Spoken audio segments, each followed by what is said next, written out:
is big data?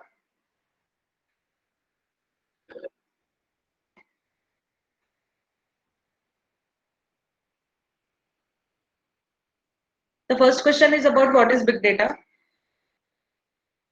Big data is as per the previous lecture, I've told you lots of things about big data. Big data is a massive data set that is collected from a variety of data sources. Like it can be collected from your RDBMS system, or it can be collected from the social media handles such as Facebook, Instagram, Twitter, YouTube, or any other social media such as WhatsApp. And the data is in the format of structured, unstructured, or semi-structured data, and that we want to store it because we want to do some analysis on the data to get some important information, to get hidden correlations between the data items, or we want to get some insights that will help the manager to take the important decisions. Okay, now you just write down, go on writing the answers for the next questions.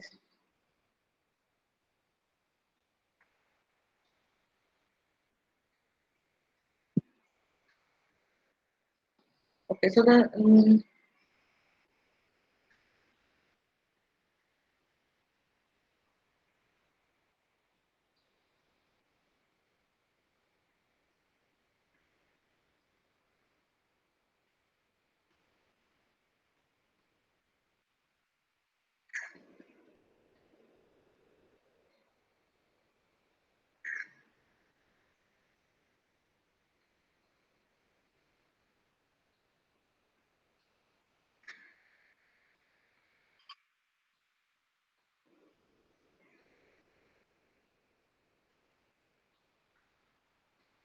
okay, so the next question is about what is Hadoop?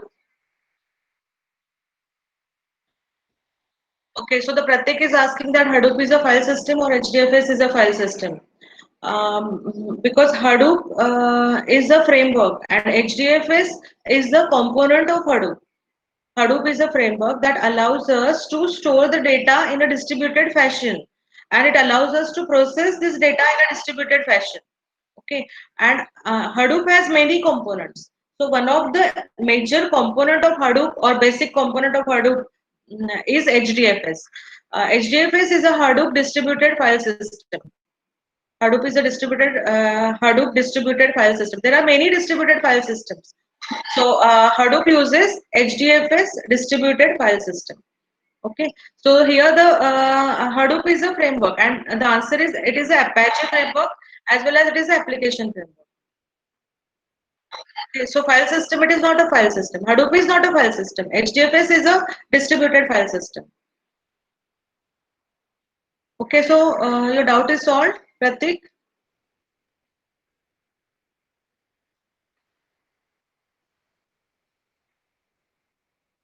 Hello, Pratik.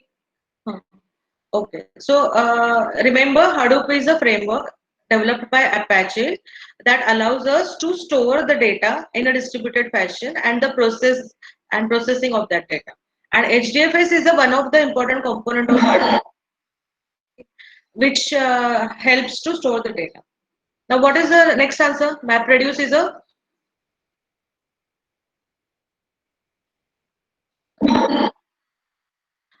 Please, you respond. You have already solved this quiz. What is the answer for MapReduce?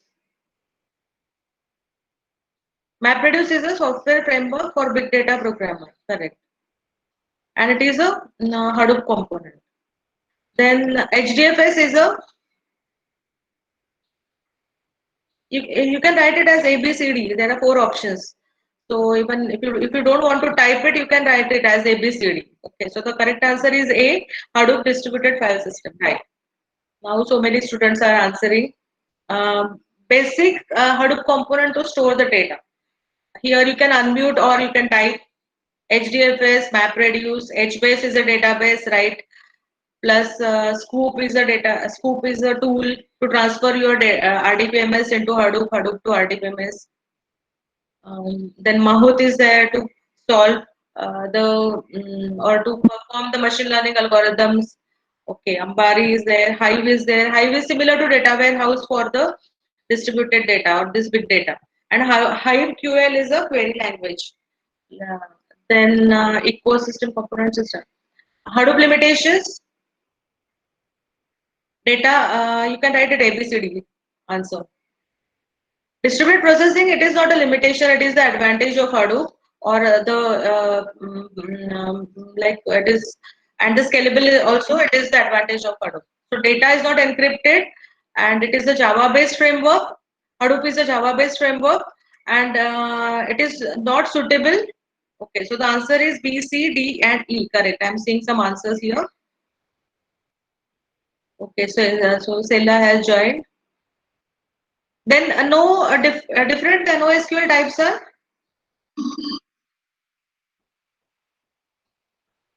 Okay, I'm seeing the answer ACDE, correct. ACDE. Relational database is not a NoSQL data type.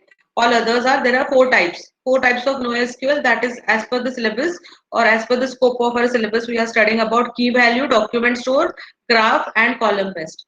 Key value example is Amazon's DynamoDB. Then document store ka example is MongoDB. Graph store ka example is Neo4j and column based ka example is HBase. Then filtering technique for data stream is multiple techniques are there, but in our syllabus we are going to study in detail about Bloom's filter. Correct. So I can see here the answer Bloom's filter. Then for counting distinct elements in a stream. Stream means continuous stream of information, continuous data generated by using a sensor kind of device. And we want to count the distinct element. The application of this is correct. The answer is A, FM algorithm. The application of this is that you want to count the distinct users who are logged in last 10 days. Okay, or in last month, how many unique users have logged into your websites. If such kind of query is to be fired, we can use this algorithm, Flageolet Martin. Then DGIM is algorithm to count number of ones in a stream.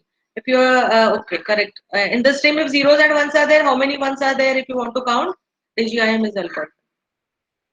Then, in order to do the clustering operation in big data, the algorithm is CURE. That is clustering using representation points. And different types of recommendation systems are all. Okay, the correct answer is all. Content-based, collaborative, and combination of these two is a hybrid approach. And graph data store is Neo4j. Right. So now I think you have understood about some introduction. We'll start with the today's lecture. Uh, like we are studying the first chapter of your syllabus. The first chapter of your syllabus is Introduction to Big Data and Hadoop. Okay, so this particular PPT or PowerPoint presentation is concentrating on only big data. Out of this, we have studied about what is big data, what are the types and characteristics of big data.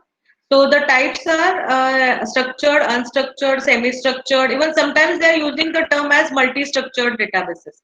So if it is a multi-structured database for your application, that means that it is a combination of structured data as well as unstructured data and semi-structured data as a overall input to your to your system.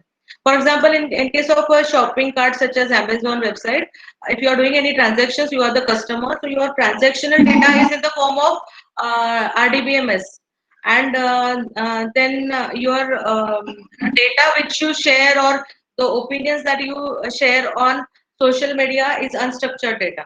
So overall together everything is called as a multi-structured data.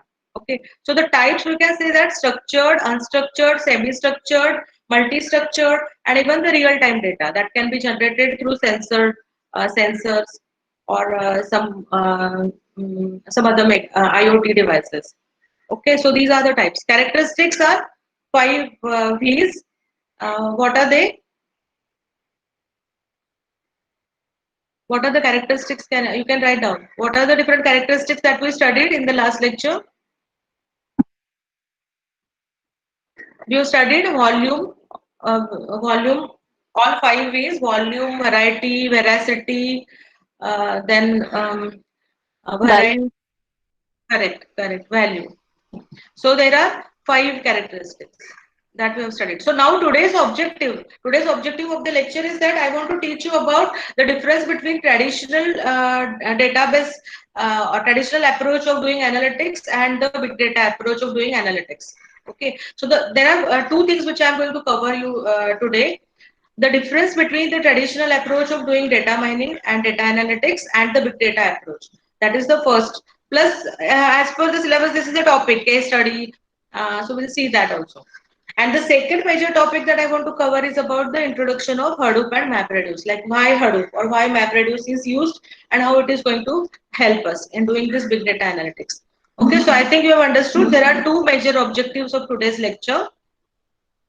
The first one is what is the difference between the traditional approach and big data approach, and the second thing is about the introduction of Hadoop and MapReduce, means why MapReduce or why Hadoop is to be used. Okay. Um, now, so we will start with this difference.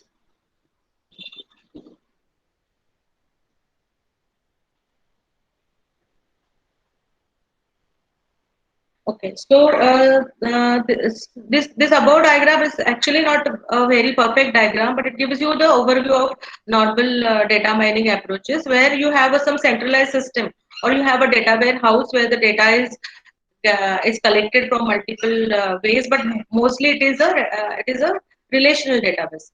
So all your data is combined together in a data warehouse, and you have a mining algorithm that is running on this particular machine.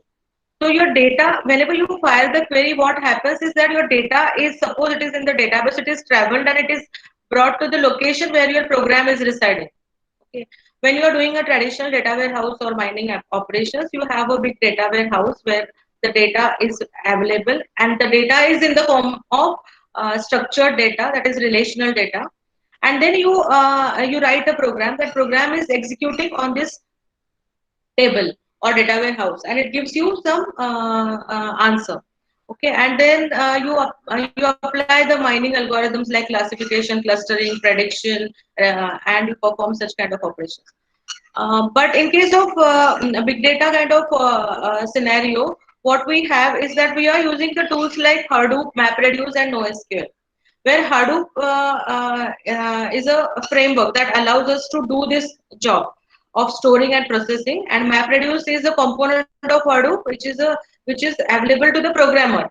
So what is the programmer's job? Programmer has to write a program which contain mapper job or reducer job and the main job. And the main job decides what are the mapper functions are to be invoked, or what are the reducer functions to be invoked to perform any operation. Okay, so in case of big data approach, we use Hadoop and MapReduce, where Hadoop is an overall framework which allows us to store and process everything about big data. And MapReduce is a software component of Hadoop, which is available to the programmer. So it is available in the form of APIs. And the programmer can write a function such as mapper function, reducer function, and the main function, and then he submits the job to the system. But before that, the data is collected. Big data is collected from variety of sources, massive data set that is collected from variety of sources, and that data is submitted to the system. Now the system, Hadoop system, will use HDFS, and it will divide the data into small chunks, and that data is stored at multiple different computers. Okay, so here in this architecture we are using the commodity hardware. These diagrams, these computers are shown. These are called as commodity hardware. So these are the machines. These machines, they have only CPU, memory, and hard disk. They don't have a monitor and keyboard, because we don't actually go on this machine and operate. So there is no need to have a monitor or keyboard to this machine. So it is just a CPU, memory, and hard disk. And all these machines are a very cheap kind of machines. They are not expensive, and these machines are connected with each other by using a networking device such as switch.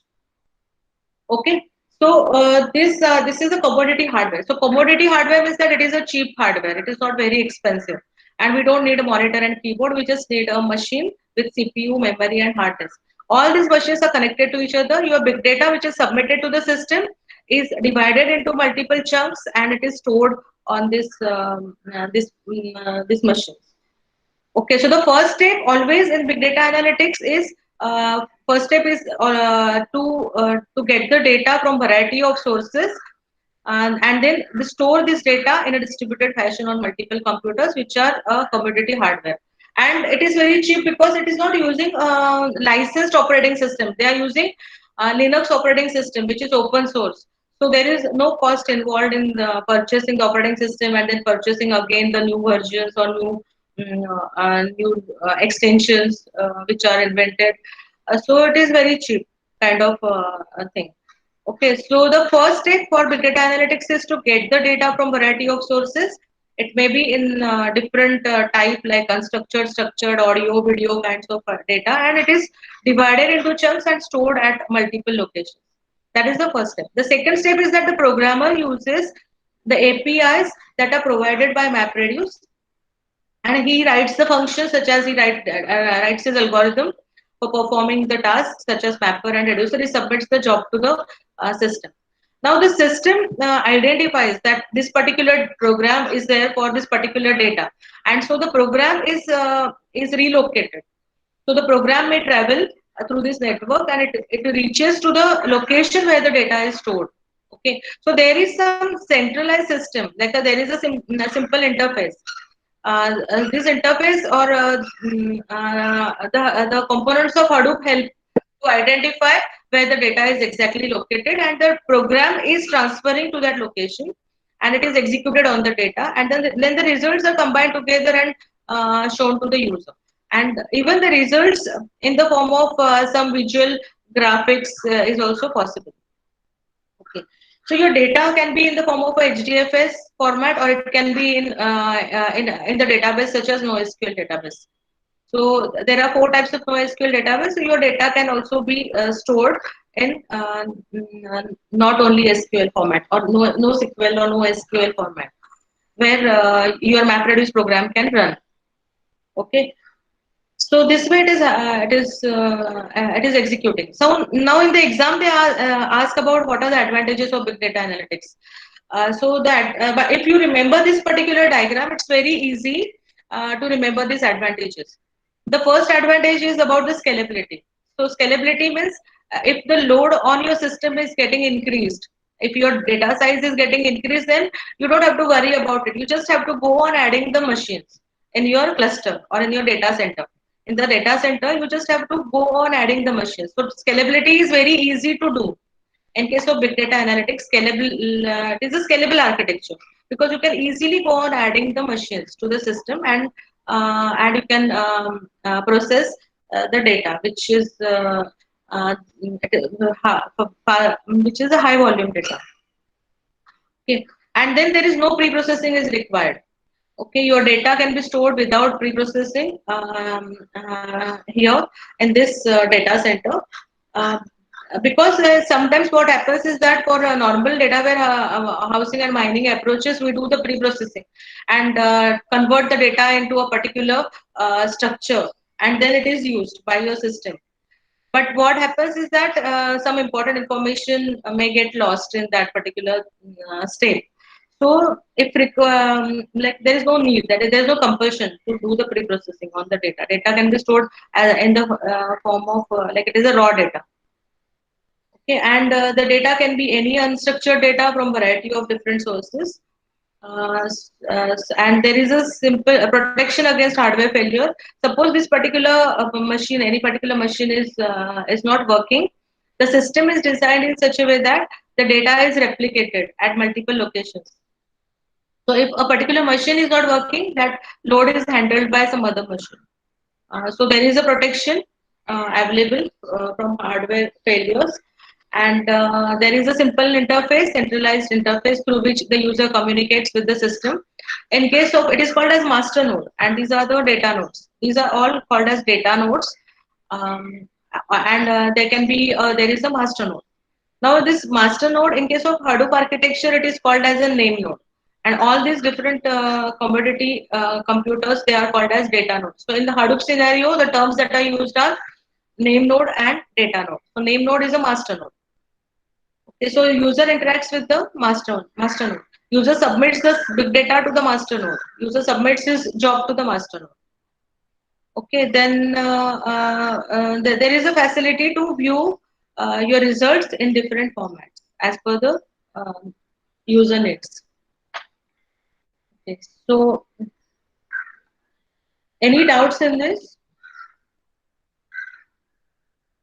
Anyone has any? No, no. Hmm. Okay. So we'll see from exam point of view, we'll see how to write the answer for this particular question. Okay, because in the exam they ask you to write down uh, write down this.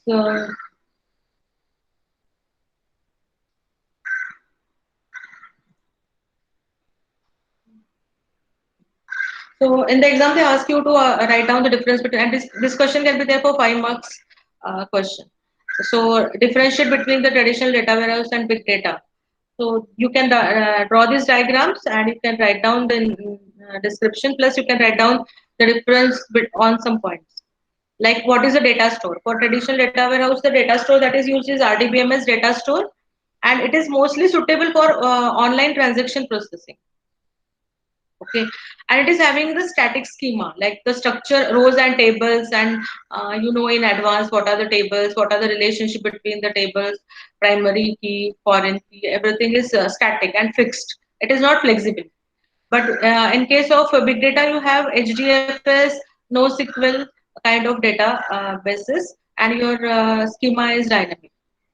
Okay, now Abhishek is asking some question. How protection against hardware failure is done? There is no backup. Okay. So we will study this HDFS in detail. I'm going to take one dedicated lecture on HDFS where we are going to study how this data is divided into chunks and how it is stored, and what are the like backup mechanisms are there. There is a backup, like for master node there is a secondary master node or secondary name node. Plus, for the nodes also, the replicas are created. So we will see that everything is possible. So there is like you just right now we don't have to. Right now, what I am trying to say is that in case of any kind of hardware failure or any kind of network issues, that will be handled by the system. Okay, that is the advantage of big data analytics. That's what I want to tell you right now. Okay. And how that is done, we will see in a dedicated lecture of HDFS where we will see how these steps are carried out and what are the signals which are transmitted between these machines. We will see in detail the architecture. Okay, right now you just remember that the hardware, for any kind of hardware failure, the system will take care and it will be recovered. And the all kinds of transparency is there. User will not be aware that what is happening in the background. It will be handled by the system, Hadoop architecture. Okay, so the first is about the data store. You can compare. It is RDBMS and it is HDFS or NoSQL. Uh, then volume and velocity. Traditional data warehouse can handle only GBs of data, but not petabytes or zettabytes of data. And the examples are billions of credit card transactions are very well handled by RDBMS. For that, we are not going to use a big data. For doing such transactions, our normal websites and normal way of doing things will always be there. But here, in case of big data, it can handle petabytes, zettabytes, yottabytes of data, which is the velocity is very high. It is generated constantly at every second. The data is generated, and for example, some stock prices for a stock they are changing at every minutes or seconds. So this data is a very high amount of data. Then the third is about the variety. So we are differentiating on the points of this volume, velocity, variety. Okay.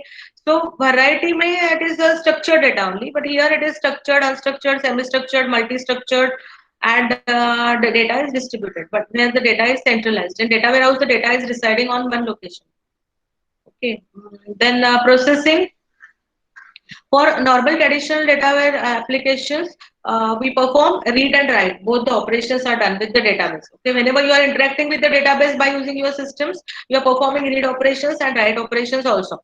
But in case of big data analytics, most of the time, if you observe, you are going to write the data only once, and this writing data may take some time. But once the data is available, then you can fire the query at any time. Like you store the data today, and after 1 month or after 1 year, you can write some program to get the insights.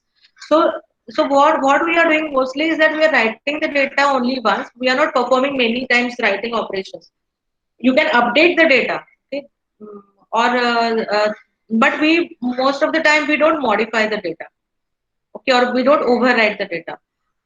And repeatedly we can read or we are performing read kind of operations in case of big data analytics. So multiple write once and repeated read operations. Data integration is easy because here the structured data is there. Data integration is difficult in case of big data. And here the access is interactive. For big data, the access is in the like a batch processing, or data is accessed from a machine which is nearby, or data is a real time. Data can be a real time data. Okay. Then here for storage, this if it is a high volume data, then traditional data warehouses are very expensive. You more what we do is that we scale up the machine. Like we try to increase the capacity of your server, data warehousing server, and then it becomes very expensive. But here, big data is designed for low cost storage. The cost is very low for storing big amount of data. And in terms of agility and flexibility, this is less agile and less flexible, but here it is highly flexible and reconfiguration is possible with the data. Security wise, it is mature, but it is not that mature compared to the traditional data warehouse. So that's why people are not very keen to expose their data if it is confidential data. So they have to see like how to do the analysis for such kind of sensitive data. But if your data is about the customer, he has already created the data by expressing his views on social media. Then such kind of data we can use to calculate the sentiments. Then here, in case of traditional data warehouse, the users are business professionals mostly, and here the users are data scientists.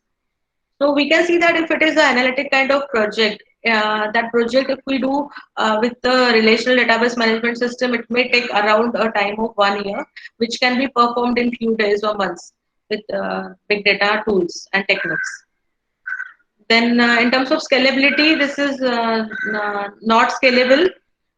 So if the organizations are having constant workloads, or if their workload is predictable, then we can go for traditional way of doing analytics. Otherwise, we can use this mechanism of big data where we can easily go on adding the servers. Okay, and the relationship between these two is here relationship between the data items is complex. Like we have primary key, foreign key, the tables are joined, the outer join queries are there, and we are hiring very complex type of queries because of joins and the relationships and normalization of database tables.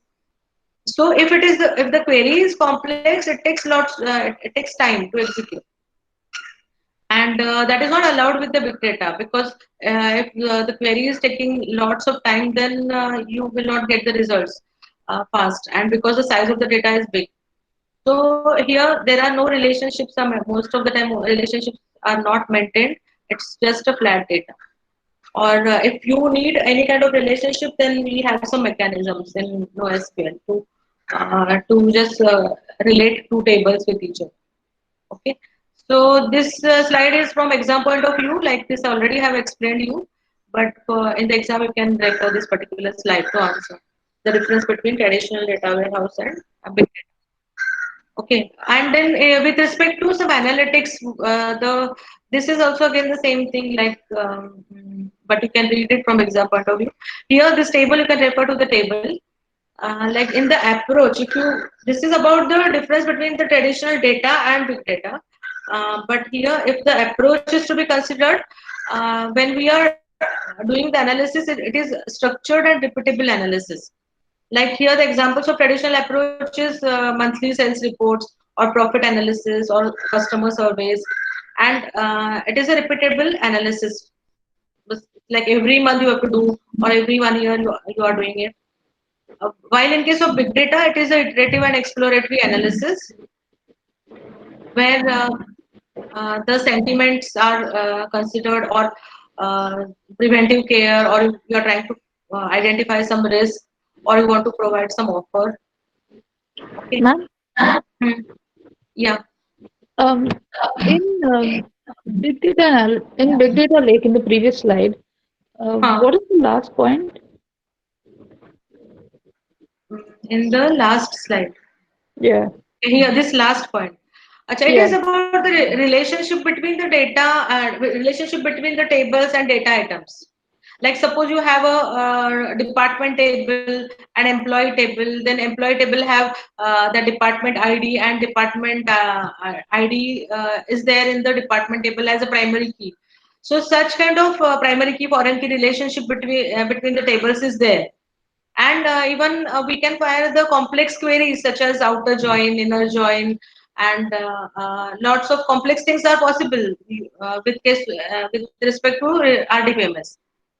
But here, in case of big data, we don't store such information much, and we don't have that complex relationship between the tables. Because if your relationship is complex, then if you fire the query, you get time to get the answer. And here, in case of big data, the size of the data is too high. So such kind of query will take long time to process and give you the answer in real time. So here, I'm just trying to say that the relationship between the data items is almost flat or very few. okay, Or if it is there, NoSQL have some, like if it is compulsory, you have to have that department ID. This is a simple example. Then there are some mechanisms in NoSQL, but like in relational database, the internally how they are storing or how they are firing the queries of outer join or complex queries or query within the query, such kind of things are not there in case of like they are simple here. In this case, we have different way of firing such query. We handle it in a different manner. Okay, okay, so here I just want to tell you that about the relationship between the tables or data items is complex, where it is flat here and very few. okay. Okay. Okay. So in terms of approach, what happens in traditional database is that business users determine what questions to ask. Okay. Business users have already have some problem, and they have already decided that this question I have to solve. And then the IT structure will IT structures the data to answer the question. So you when you are doing pre-processing of the data, you structure the data to answer the questions which is already there. Okay. But here in case of big data approach, this IT infrastructure it gives you the platform to enable the creative discovery. Like data is stored, and now business users can explore like what are the so much of data is available, and what are the questions we can fire on this data, and uh, what kind of answers we can get. Okay, so here it is ulta. Like first, business user decides the query, and then the data is structured in that way to handle the query. But here the data is stored, and then you can explore that data, and you can. Matlab, is also one of the. So this is about the difference between traditional approach and big data approach. Just remember this diagram when you are answering the question. And now as per the syllabus, like in the first chapter, they are mentioning about some technologies of big data. But we are going to study with respect to the diagram of Hadoop ecosystem, all these components. Right now, just should remember the names. Like Hadoop is open source framework, NoSQL is a unstructured database, MapReduce is a programming paradigm, then HDFS is a file system that manage and store the retrieval of metadata or file. HDFS is a Hadoopka database. Like there are multiple databases, but Hadoopka original database is HBase, and it's a column-oriented table where you can extract the entire column. Scoop is a data transfer tool to transfer Hadoop to RDBMS and RDBMS to Hadoop. Hive is built on the top of Hadoop. HiveQL is a query language for Hive. So Hive is like a data warehouse on the top of Hadoop MapReduce. So everything every component of Hadoop finally converts everything in the form of HDFS and MapReduce. So whatever tool you are using internally, it is going to convert everything in the form of HDFS and MapReduce, and they are handling it. And Mahout is a data. Matlab, if you are using Mahout library, internally Mahout is going to convert your interaction or your questions into HDFS and MapReduce. So HDFS and MapReduce is the base. On the top of that, all these components are assigned.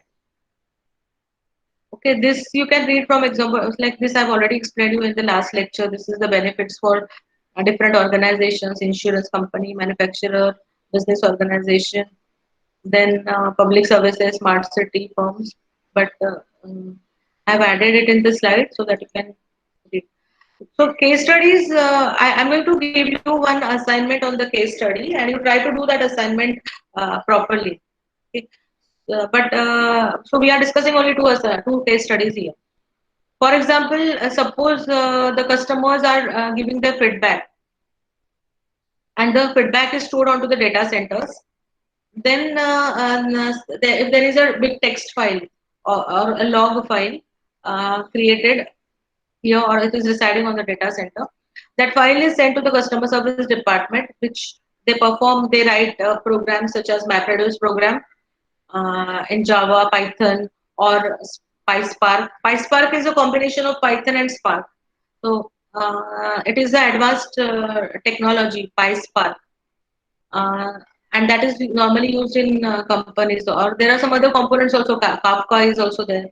In the syllabus, they have just mentioned about Java and Python. But as the industry or people are using PySpark, I wish that you should do all the practicals in PySpark. So they may write a program in PySpark or Python, and they just want to fire or they want to find out the information that with respect to a particular supplier, like how many times the goods are returned or refunded, or what is the performance of a particular vendor. So if you want to identify the performance of a supplier, if the goods are returned or if you get the refund from the supplier, then from a particular supplier, then his performance is not good. So that means we want to fire the query that how many times the goods are returned or refunded from that particular supplier. So maybe you may want to write a program on this file, which is a very big file, that how many times the word return or refund is appearing in this particular file with respect to particular vendor or supplier. So if you just study this particular problem, it is just a simple word counting exercise. You want to find out how many times the word return is present or refund is there in this big file. So, whenever you are learning about big data, everywhere for all these tools, they are using this word counting exercise. So, like if you are studying Java for the first time, you learn the first program as Hello World program. Or if you are learning this any other programming language such as in ASP, JSP, or so we usually write a Hello World program. Similar to that in big data analytics, whenever you are studying any tool, the exercise that is done is a simple word counting exercise, like how many times a particular word is present in the file, like frequency of the word. Okay, so this is one case study which is given in your textbook. The another case study is about the clickstream analysis. I told you that whenever we are visiting the websites, um, so millions of customers they interact with the website. You develop your website, and millions of customers they interact with the website, and they are clicking on multiple locations. And the website provides them the information about the product services, and it allows us them to do the transactions. So whenever you are interacting with the website, each and every click is stored, and company wants to identify a loyal customer, like who is the loyal customer. So they just keep the track of each and every click of each and every customer, because even if the customer is not buying something from the website, they can identify that this particular customer has refreshed the page for 10 times, or he has gone back then again backward forward, and so they can observe that, and they can improve the content of their website. Okay, so many users are doing the same operation on a particular link. That means there is some confusion and they don't understand that. So it can be improved. The navigation can be improved, or the content representation can be improved in the website. So like this clickstream analysis is done. but it is generating a big data. And so what they do is that what are the pages loaded by the customer, how much time is spent on a particular page.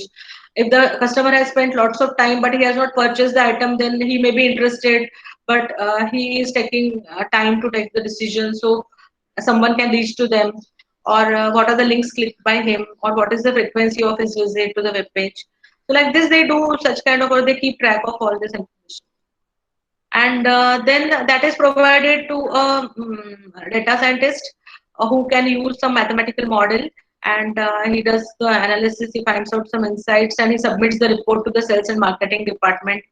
The sales and marketing department can identify some loyal customers, and they don't want to lose the customer, because if you are doing your own business, then getting a customer is a difficult task. Like getting a customer is not that difficult, but retaining the customer is difficult. So customer may buy your products today, but he may leave you and he may go to the competitor, and you should not lose the customer. So sales and marketing department may come up with the offers. They identify the loyal customer and they provide the offers to the customer. Okay, so this is about the clickstream analysis case study. So we have completed the first chapter, like this, no, not first chapter, but the till this 1.4. This is your syllabus: introduction, characteristics, types, traditional versus big data, and case studies. So this much part is over. So we will start with the introduction of Hadoop. So by the time, any doubts in this?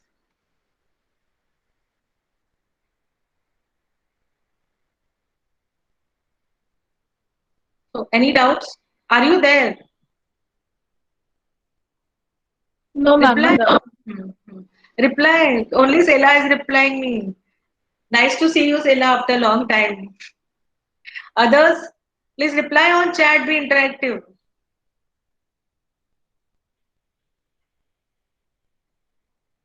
So now this, before going to the introduction of Hadoop and MapReduce, I have created this, like I have referred this presentation from the website, that is mmds.org, that is Mining Massive Datasets. In your syllabus, there is a book, the name of the book is Mining Massive Datasets by Rajaraman. So the slides are from that particular book. And why I'm referring this particular slide before going to the next topic is that I just want to, like, we should understand why MapReduce or why Hadoop is to be used. What is the reason that this MapReduce or Hadoop got invented, or why it has to be used. So this is with reference to, all the slides are from this particular book, Mining Massive Datasets, which is the reference book. See, in the exam, no, they ask the questions about all the algorithms. Like we have studied, we know that there is a CURE algorithm, or there is a Girvan-Newman algorithm for graph database, or if there is a Flugelet-Martin algorithm. So all these problems are given in this particular book, Mining Massive Dataset Properly. And the explanation of the problems is also there in this particular book. So I have shared the PDF of the soft copy of this book on the classroom. You can refer that book. So you have to use this book also and your textbook. Okay, so right now, mm, please answer me if there is any doubt in the previous topic.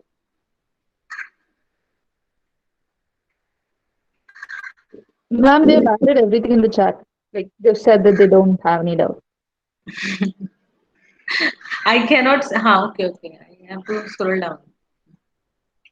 Okay. So we are saying like why MapReduce, and then tomorrow's lecture we will see the Hadoop components. Okay. Now.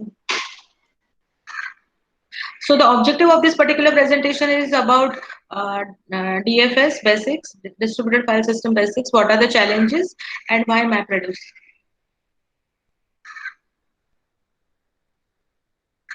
Okay. So see, whenever we are writing any program, like if it is a machine learning program or some statistics program or a normal program like a Java program, what we do is that our program is stored into the memory. Program is stored into the memory. Your data is there in the disk, or it may be if it is entered by the user, the data is in directly present in the memory. Okay, if your data is in the database like Oracle, then your data is there into the disk, and your program is residing in the memory. Whenever CPU is executing your program, the data is brought back into the memory. The data is transferred from your disk into the memory. And then the algorithm uses this data and it is executing on the data and the results are returned back to the disk. Okay, this is a normal execution for any program that we study in first year only. Okay, whenever we are executing any program, the program should reside into the memory and the data should also be available into the memory. If the data is entered by the user, it is available in the memory directly. But if it is there into the database, it will be brought back into the memory and the algorithm is working on that data or it is operating on that data. But if your size of the data is increased, then for classical data mining or data warehousing approaches, your data size may be very high. So like the data cannot fit into the memory. This entire data cannot fit into the memory. In that case, what happens is that we do some kind of disk swapping, and initially some part of the data is in the memory. The program is executing on that. Then it is again stored back, and the new data is brought into the memory, and your algorithm is working on that. Okay, but this is not working for a very big size or petabytes of data because what can be the reason for that? What can be the reason for that? So anyone can answer me the reason. My Ma'am, question. our computer's RAM doesn't have enough space for petabytes of data. Hmm. Like I will increase now there is something called as vertical scaling of the machine and horizontal scaling of the machine. Vertically, if you scale the machine, then you will go on increasing and adding the CPUs, and you may have more than one CPU, you may have RAM, extra RAM, or a big hard disk where your some terabytes of data is stored. But finally your CPU, there is some limitation, and the major problem is the disk bandwidth, something called as a disk bandwidth, uh, like discrete bandwidth.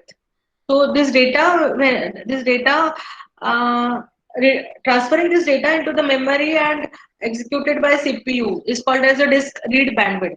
And whatever the high capacity hard disk you may use, right now here I'm in this example I'm showing that the disk read bandwidth is 50 MB.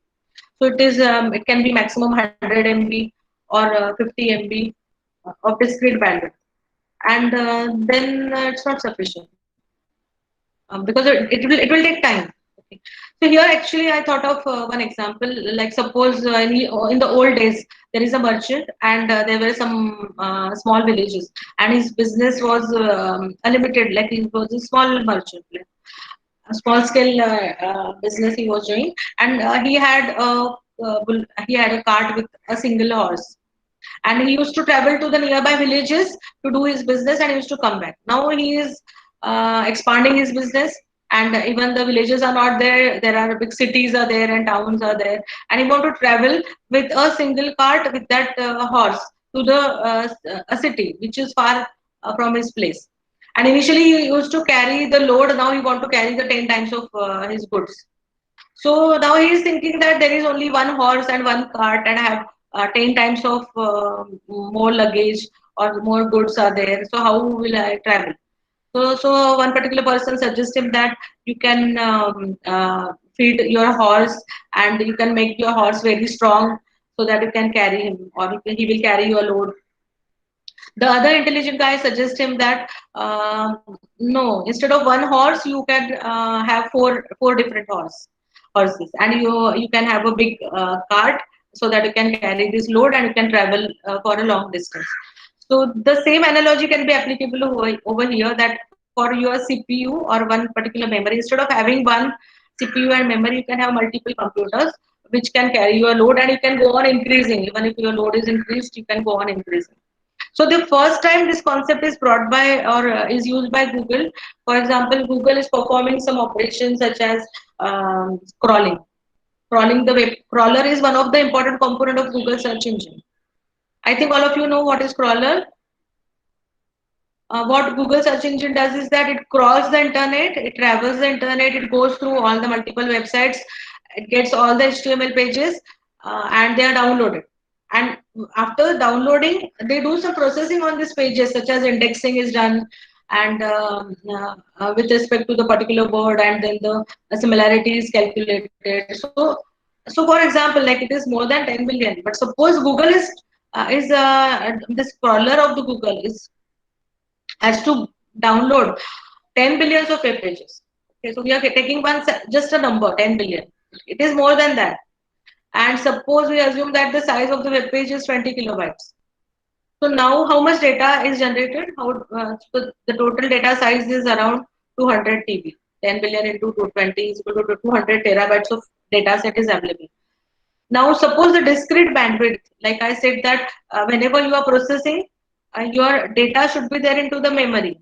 So that is the speed with which the data is brought into the memory can be measured with discrete bandwidth. Suppose the discrete bandwidth is 50 megabits of data per second. Then the total time to just get the data, store the data, or to read the data will be 4 million seconds. That is around 46 days.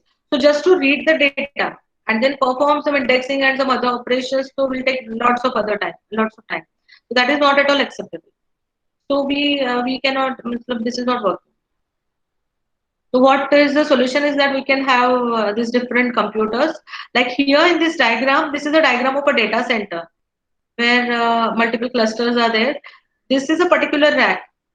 In one rack, typically there can be 16 to 64 machines can be connected with each other. And these machines are connected with the help of switch. So there are switches inside a rack. There is a switch inside a rack. One rack will have a switch. That switch will connect all the 16 or 64 computers with each other. Plus, there are multiple racks. All these racks are also connected with the switch, and a cluster is created. Like this, we can have the architecture. Okay. So we can represent that architecture in the form of another diagram where there are two racks. In my diagram, I am showing two different racks. The first rack may contain 16 computers. The another second rack is containing 16 computers. Okay. So this rack may contain 16 to 64 commodity Linux nodes. So it is a Linux operating system and a cheap computer. Okay. Now these machines within the rack, they are connected by using a switch, and the capacity of the switch is 1 gigabits. Data transfer capacity is 1 gigabits per second. Like suppose these machines, they want to transfer the data from one rack to another, then that speed is 1 gigabits of second per second. And in between two different racks, if you want to have some communication, the high capacity switch is there. Uska speed can be 2 to 10 gigabits per second. Okay. Now so we assume that in 2011 people are estimating, like we don't know exactly what is the infrastructure Google is having, but there are some guesses. So in 2011 people are saying that Google may have 1 million of machines. 1 million machines were there with Google. But now with this, can you identify the problems in this architecture? Only 5 minutes are left. Please you answer so that I can finish it off. Can you identify any problems in this architecture?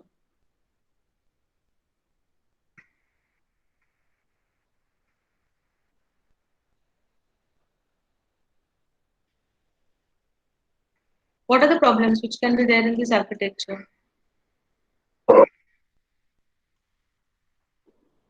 If one rack fails, then the information is lost. Okay, so failure. Because yes, this is a major problem. And if the switch is not working, then what will happen? Correct.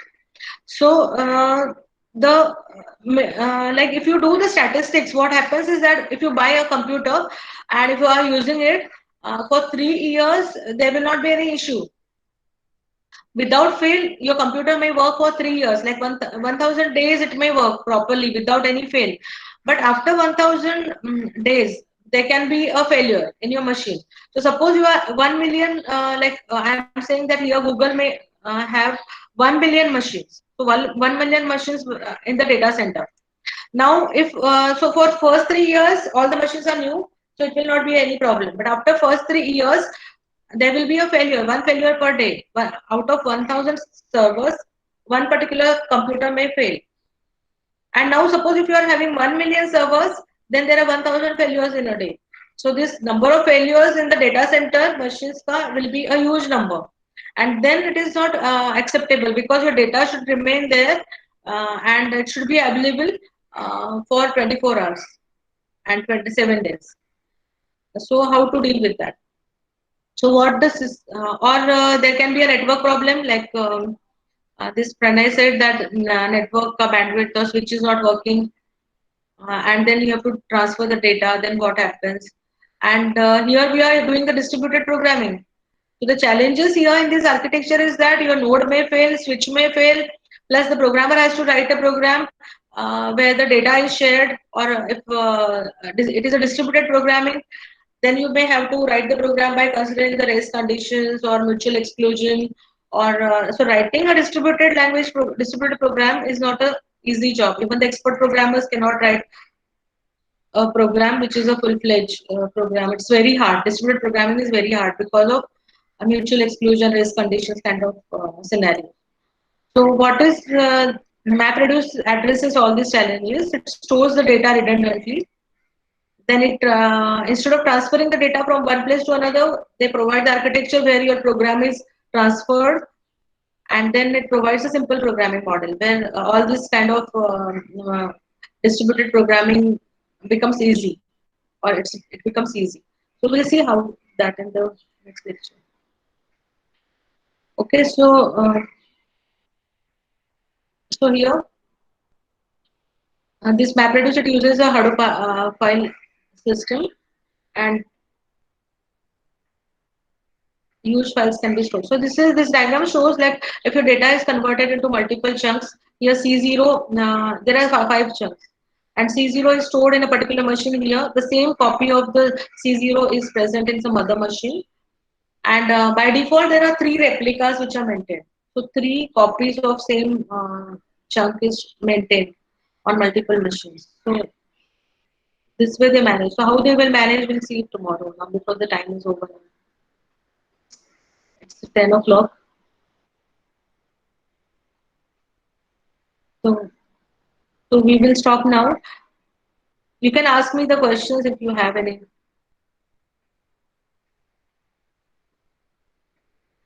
So tomorrow we will start with the HDFS file system and Hadoop ka core components, which is very important. Otherwise, once you understand that, it's very easy to learn. Okay, so see you tomorrow.